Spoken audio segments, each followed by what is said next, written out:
যিনি একজন চাকরিজীবী, বর্তমান যে চাকরির যে ইনফ্রাস্ট্রাকচার, সেই চাকরির অর্থ দিয়ে তিনি একটি ফ্ল্যাট বা প্লট কিনবেন, এটি খুবই দুরূহ বিষয়।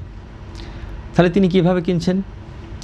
কোনো না কোনোভাবে তিনি আউটসোর্সিং কিছু করছেন, অন্য কোনো পন্থায় যাচ্ছেন, গ্রামের বাড়ির কিছু পৈতৃক ভিটা সম্পত্তি বিক্রি করছেন, কিন্তু সেই টাকাগুলো তার ইনকাম ট্যাক্সের ফাইলে নাই। এই যে বললেন যে রেজিস্ট্রি না করার কারণটা কি, যিনি ইনভেস্টর সেই টাকাটা তার বৈধ না অবৈধ আই ডোন্ট নো, তার ইনকাম ট্যাক্স ফাইল আমি দেখিনি। সঠিক প্যাড আর সঠিক তথ্য দিয়ে কেশু সামলে নিব এক হয়ে। Mona Lisa sanitary napkin. সে আমার কাছে ফ্ল্যাট বুকিং দিয়েছে, আমি টাকা পেয়েছি, তাকে আমি ফ্ল্যাট বুঝিয়ে দিয়েছি এবং সে ব্যবহার করছে, কিন্তু সে ফ্ল্যাটটা রেজিস্ট্রি করছে না। আমি তাকে অন্তত একাধিক চিঠি দিয়েছি তার ফ্ল্যাটটি রেজিস্ট্রি করে দেওয়ার জন্য। উনি আমার অফিসে এসে জানালেন যে ভাই, আমি এটা বিক্রি করে দেবো, খামাখা রেজিস্ট্রেশনের টাকাটা আমি কেন খরচ করছি। এটি হলো তার বক্তব্য।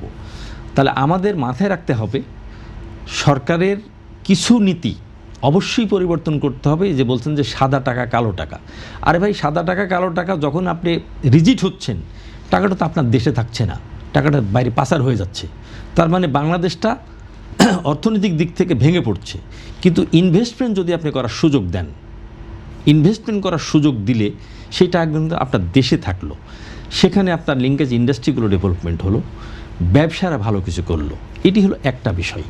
দ্বিতীয়ত, আমি আপনার মাধ্যমে আমি জাতীয় রাজস্ব বোর্ডের চেয়ারম্যান মহোদয়ের মনোযোগ আকর্ষণ করে বলতে চাই যে জাতীয় রাজস্ব বোর্ডের কর্মকর্তাবৃন্দ যেন ব্যবসায়ীদের বন্ধু হয়। তাদেরকে ব্যবসায়ীদের বন্ধু হতে হবে, বন্ধু হয়ে যৌক্তিক কর তারা আদায় করুক এবং তারা যেন ব্যক্তি স্বার্থের কথা বিবেচনা না করে দেশের স্বার্থের কথা বিবেচনা করেন। আমি খুব শক্ত একটি কথা বললাম যে রাজস্ব বোর্ডের কর্মকর্তাবৃন্দ যদি ব্যক্তি স্বার্থের কথা বিবেচনা না করে দেশের স্বার্থের কথা বিবেচনা করেন এবং মাননীয় অর্থমন্ত্রী এবং জাতীয় রাজস্ব বোর্ডের চেয়ারম্যান মহোদয় যদি এই দিকটা সুনির্দিষ্টভাবে এই দিকে নজর দেন, ট্যাক্সের পরিমাণ অনেক বেড়ে যাবে। পাশাপাশি বাংলাদেশের ঢাকা শহরে অসংখ্য বাড়ির ওনার রয়েছেন, কতজন মানুষ ট্যাক্স দেয় সেই দিকে নজর দিতে হবে। পেশাজীবী মানুষগুলো কতজন মানুষ ট্যাক্স দিচ্ছেন সেই দিকে নজর দিতে হবে।